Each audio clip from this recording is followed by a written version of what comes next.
Vencedor do troféu Heisman em 2010 pela Universidade de Auburn. Eleito também como calouro ofensivo do ano na NFL em 2011. Além de ser o jogador ofensivo da temporada de 2015 e também o jogador mais valioso dessa mesma temporada. Estas foram algumas das premiações de Ken Newton ao longo de sua carreira no futebol americano. Eu sou Pedro Hormes e no vídeo de hoje eu vou falar um pouco mais sobre a carreira desse quarterback e o porquê ele está sem time e pode continuar sem um. E assim, eu como sou um cara que gosta muito de contextualizar as coisas, fazer um conteúdo bem completo, eu acho que antes de discutir o futuro do Ken Newton na NFL, a gente precisa saber o porquê que ele está nessa situação. O porquê ele está sem time, nenhuma franquia o contratou ainda, e por que o Carolina Panthers o dispensou, né? Então eu acho que assim, o primeiro fator e o mais importante da lista é o seu estado físico. Afinal, o Ken Newton tá saudável ou não? E voltando um pouquinho no tempo e falar sobre a carreira do Ken Newton, desde o começo, assim, já em 2013, ele sofria muito com torções de tornozelo, por exemplo. Tanto que ele até passou por uma cirurgia na off-season dessa temporada aí, para poder corrigir o incômodo que ele tinha na região. Em 2014, ele sofreu uma fratura na costela na pré-temporada. Em 2016, ele sofreu uma concussão. Sem falar que também já passou por duas cirurgias no ombro, o ombro que ele lança, né? Inclusive, o ombro direito. E na última temporada, aí, em 2019, ele sofreu uma fratura em um osso do pé. E, cara, foi incomodando ele o ano inteiro. Tanto que na segunda semana já da temporada, o Carolina Panthers sacou ele e ele não voltou a jogar mais. Ele ficou o ano inteiro esperando aí, consultando o médico, vendo se ele ia conseguir voltar, se ele precisava passar por cirurgia ou não, tentando evitar o procedimento cirúrgico, mas que no fim das contas acabou não dando certo. E depois que a temporada acabou, ele foi atrás do médico e operou. Então, assim, o Ken Newton ele passou por três cirurgias muito graves nessas últimas temporadas, e isso acabou impactando diretamente no desempenho dele dentro de campo, né? Citando aí a temporada de 2015 que ele teve, quando ele foi MVP, ele lançou para 35 touchdowns, correu para mais 10, sofreu apenas 10 interceptações e teve um rating aí de quase 100, foi 99,4, uma coisa assim, se eu não me falha a memória agora. E nas duas temporadas seguintes a essas, 2016 e 2017, ele foi muito mal. Por quê? Porque o seu ombro estava doendo, ele já estava sofrendo com a lesão, sofria muito incômodo, e disso passou para dentro de campo. Tanto que o maior rate que ele teve nesses 2 anos foi de 80, então a diferença é muito grande, é muito gritante. Ah, tudo bem, em 2018 ele teve uma bounce back season, que é, para quem não sabe, é quando o cara vem de uma temporada ruim, e na temporada seguinte ele se recupera e faz uma temporada boa. Só que aí, 2019 o que acontece? Ele pega e se machuca de novo. Então todo o trabalho que ele teve para se recuperar mentalmente, fisicamente, foi jogado por água abaixo. Então, tudo isso, todos esses fatores, nos geram uma certa incerteza sobre o futuro do Ken Newton na liga, né? Ele é um quarterback talentoso, sem dúvida, ele é muito bom. Eu acho que não é nenhuma besteira falar aí, por exemplo, que ele saudável é um dos 10 melhores da posição. Só que isso hoje também traz um problema muito grande para ele. Por quê? Ele sendo um dos melhores da posição, ele também, consequentemente, vai ser um dos mais bem pagos da posição, não é? Só que assim, na situação atual, hoje, o Ken Newton baleado, com a incerteza de se ele vai jogar bem ou não, qual time da NFL vai querer fazer um contrato caro e duradouro com ele, não é? Se coloquem aí como general manager de uma franquia. Vocês assumiriam esse risco? Vocês contratariam o Ken Newton? Que certeza em cima dele vocês teriam para a temporada? Vocês veriam aí um quarterback que foi MVP em 2015 ou que teve uma temporada muito boa em 2018? Ou vocês teriam em mãos um quarterback inconstante, que se machuca muito, que potencialmente pode acabar sendo um problema na folha salarial do time?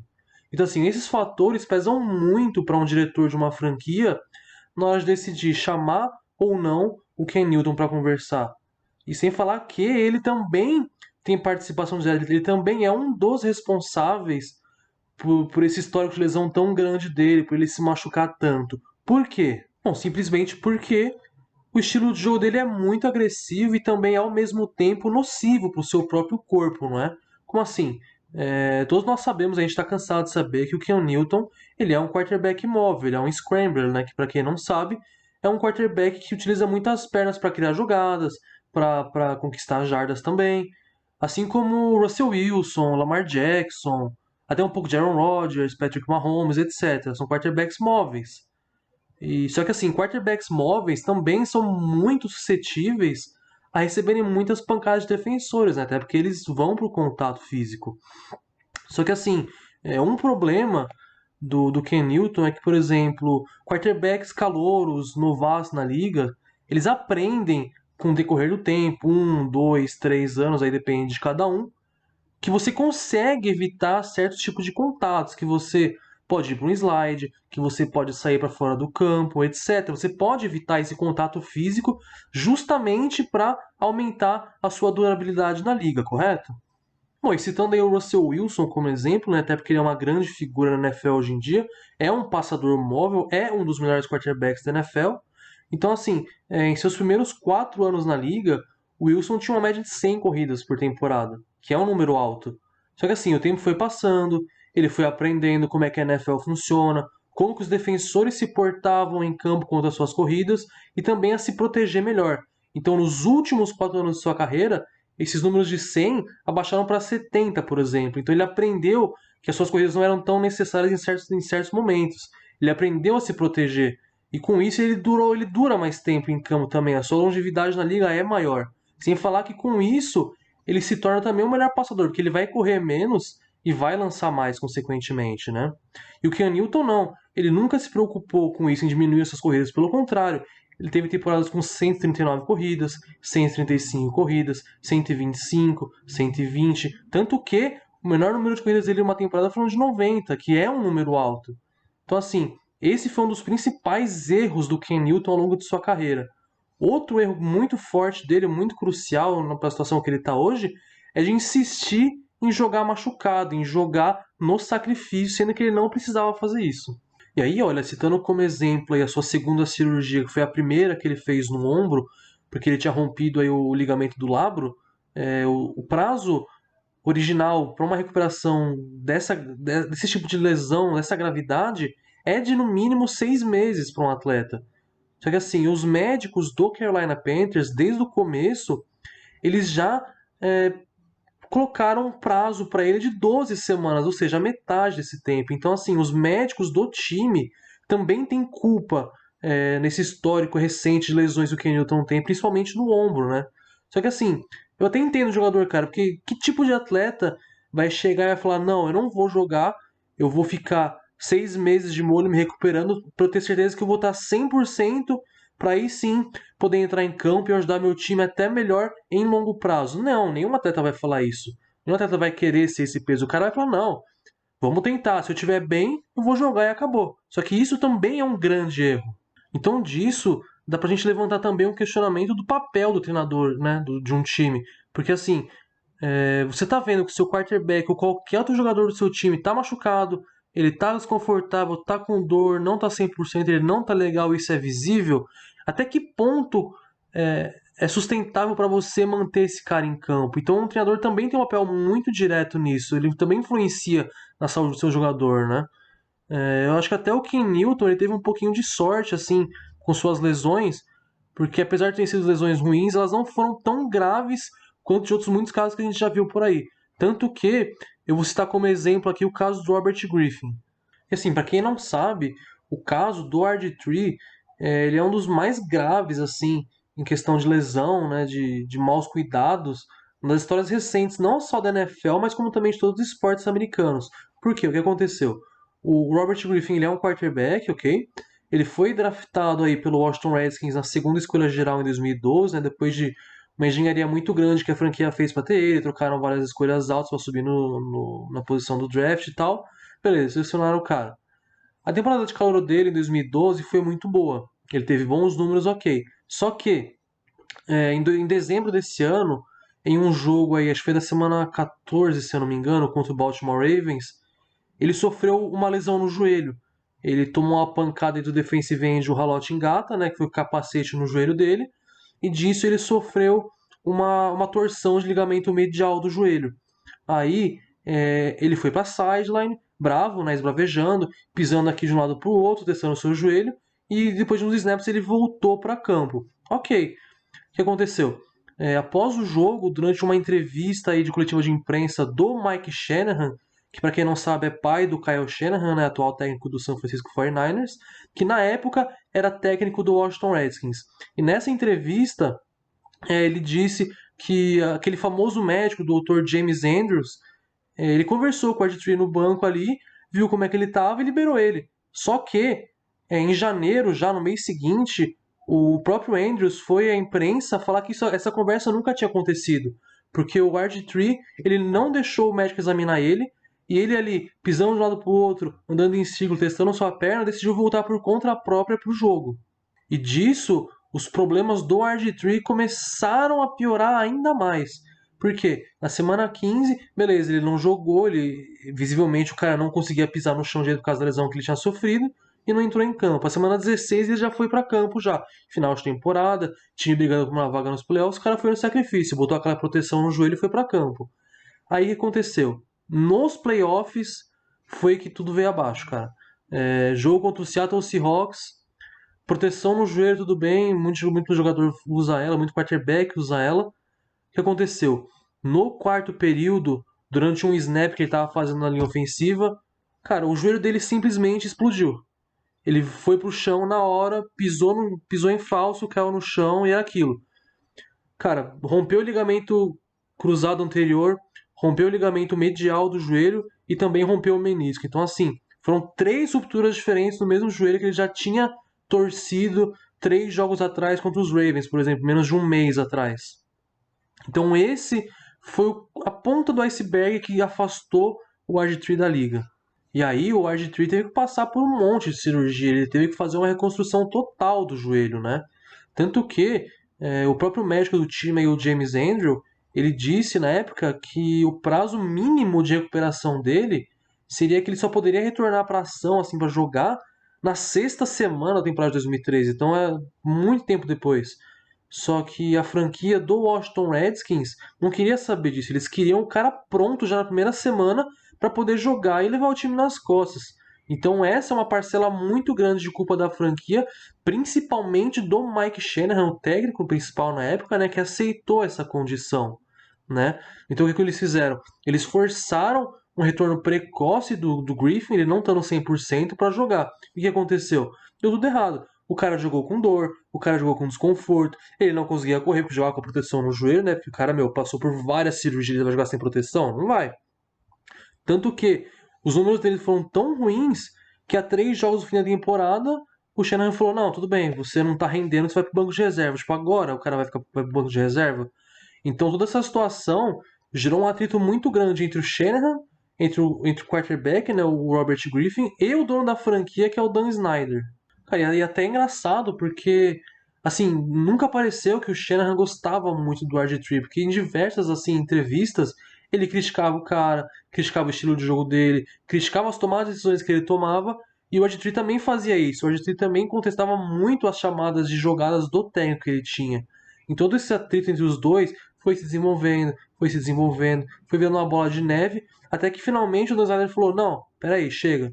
Demitiu o Mike Shanahan, contratou o Jay Gruden, e aí que a carreira do RG3 acabou de vez. Por quê? O Jay Gruden viu que o Griffin não rendia mais no time, o colocou no banco de reserva, né? E disso ele nunca mais voltou a ser titular na liga. Ah, ok, ele teve uma passagem assim pelo Cleveland Browns, mas foi aquela coisa, não foi uma passagem muito boa. Foi pro Baltimore Ravens e hoje é reserva do Lamar Jackson, né? Tanto que até tem um fato, é bem curioso que eu nunca gostei muito do Mike Shanahan, né? Eu não acho ele um bom treinador e tal. E parece ser verdade essa história que ele queima jogador, né? Tanto que teve uma entrevista aí, eu achei muito feio. Ele falou que o Griffin, por exemplo, ele se achava o novo Aaron Rodgers da NFL, cara. Tipo, uma coisa muito absurda de se falar, entende? Então a relação entre os dois, o desgosto entre os dois, a forçação de um retorno precoce entre eles, além do Griffin topar jogar machucado em 2012 ainda, tudo isso contribuiu muito para ele encurtar a carreira dele na NFL, né? Então, assim, por isso que eu falo que o Cam Newton, em tese, ele até teve sorte das lesões dele não serem tão graves e ele conseguir ficar bastante tempo na liga, ficar quase uma década, né, na liga. Só que, assim, como é que vai ser o futuro do Cam Newton agora? O que ele vai fazer na NFL, né? Porque, assim, que tipo de certeza, que garantia que ele pode dar para um time que ele tá recuperado das suas contusões, que ele tá recuperado do seu ombro, que a cirurgia no pé dele foi um sucesso, que ele passou agora faz poucos meses, né? Até porque não tem como provar isso, porque nessa pandemia que a gente tá aí do Covid-19, os médicos da NFL não estão conseguindo fazer exames físicos em atletas e tal, então não tem como fazer um procedimento de check-up para testar aí a sua saúde, seu estado físico, né?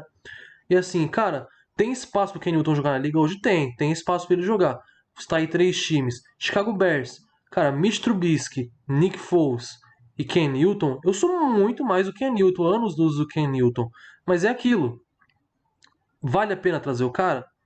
Outro time, Jacksonville Jaguars. Jaguars vai testar aí o Gardner Minshew por alguns anos, provavelmente é o que parece, né? Vai dar uma chance pro garoto aí, porque ele foi bem no ano passado. Mas também não é nenhuma certeza que vai dar certo. E o New England Patriots também, que teve a saída do Tom Brady, aí já com o Stevens titular. Então, também é um quarterback que não inspira muita confiança e poderia ser uma alternativa bacana para os Patriots fazer o Ken Newton, mas de novo é aquele ponto. Como que está o Ken Newton fisicamente e que Ken Newton que a gente vai ver em campo, né? Então, meio a tudo isso, o que o Ken Newton pode fazer para ajudar ele mesmo, né? Para ele se ajudar a conseguir um contrato novo? Eu acho que é fazer o que ele está fazendo agora, nada, é simplesmente esperar. Assim, eu acho que hoje o tempo é um aliado dele, porque a gente está no meio de uma pandemia global, cara, que o mundo inteiro está uma loucura. E isso, consequentemente, dá mais tempo para ele também se recuperar, né? Se ele ainda não tiver 100%. E aí, quando a hora chegar de um time contatar ele, porque eu acho que algum time vai contatar ele, eu não acredito que nenhuma franquia assim deixaria passar a oportunidade de ter um MVP em seu elenco, né? Se puder. Então eu acho que ele vai ser contratado por algum time eventualmente, só que talvez não agora. Vou esperar um pouquinho essa poeira do Covid baixar, para os médicos poderem fazer exames nele, né? Poderem examinar o Ken Newton, para aí sim falar, olha, ele tá ok, ele pode jogar, ou não, ele não tá ok, ele não pode jogar. Então o tempo também é um fator muito grande para ele, sem falar o que pode acontecer em termos de contrato. Eu acho que pela situação que ele tá, sem time, histórico de lesão grande, muitas incertezas, talvez ele tenha que abaixar um pouco os padrões dele. Ah, a média da liga aí vai ser o quê? 40 milhões anuais? Talvez ele tenha que receber 30, 28, 29, em um tempo de duração menor também. 1 ano de contrato, 2 anos de contrato no máximo. Por quê? O Ken Newton ele está agora em um processo de provação, né? Ele tem que provar para si mesmo e também para as franquias da NFL que ele tá ok, que ele pode continuar a jogar, que ele tá apto a atuar, que ele pode ficar em campo e render bem ainda, né? Então acho que isso é um processo que talvez ele tenha que passar primeiro, né, nesse retorno dele na NFL, se ele conseguir retornar, para aí sim, daqui 1, 2 anos, se tudo ocorreu bem com ele, se ele conseguiu jogar, se não sofreu lesão, se atuou em alto nível, para aí sim pedir um contrato gordo e de duração longa, né? Ou então, uma alternativa que ele pode decidir ter é a de optar pela aposentadoria, né? Por encerrar sua carreira na NFL e no futebol americano profissional. Tanto que nós tivemos aí muitos exemplos de jogadores até jovens na liga que se aposentaram cedo, né? Andrew Luck, quarterback do Indianapolis Colts, Luke Kuechly, linebacker do Carolina Panthers, Patrick Willis, linebacker do San Francisco 49ers, Calvin Johnson, Megatron, né, wide receiver do Detroit Lions. Então, assim, todos atletas que eram relativamente novos, né, no período que decidiram parar de atuar e que deixaram a liga ou por lesão ou até por estarem cansados mentalmente, porque se preparar assim para uma temporada de NFL, cara, passar por lesões, passar por preparações, muito treinamento físico, muitas batalhas assim mentais mesmo, psicológicas, é um trabalho muito árduo, né, para o ser humano. Então não são todos também que conseguem aguentar essa pressão. Isso pode acontecer com o Ken Newton também. Eu não ficaria surpreso se, por exemplo, aí na metade da temporada, ou até o término da temporada, se ele arrumar nenhum time, ele falar, não, beleza, pra mim deu, vou pegar minhas coisas, minhas chuteiras, vou pendurar elas e acabou minha carreira de jogador de futebol americano. Então é isso, a gente não sabe o que vai acontecer com o Ken Newton. Ele pode assinar com um time para ser reserva? Pode, mas eu não acho que esse é um cenário muito provável para ele. Para um cara do calibre dele, para a idade que ele tem, o potencial que ele ainda tem na liga. Mas é que ele precisa ficar saudável. Se ele estiver saudável e passar essa confiança para os times que ele está saudável, aí o tempo dele na NFL vai durar um pouquinho mais. Caso contrário, eu acho que vai ser muito difícil ele arrumar um time novo. E disso, consequentemente, a aposentadoria dele vai vir. Então, aí, para encerrar, eu acho que eu consegui falar bem os aspectos, né, do Ken Newton, da sua carreira, o que pode acontecer no futuro dele, o que aconteceu com ele, né? E por hoje é só. Eu espero que vocês tenham gostado aí do vídeo, dos pontos que eu levantei. E eu gostaria também de saber a opinião de vocês aí na seção de comentários. O que vocês acham que vai acontecer, se ele vai parar de jogar, se ele vai arrumar um novo time, qual vai ser esse time que vai contratar ele e em que termos que vão contratar com ele, tá bom?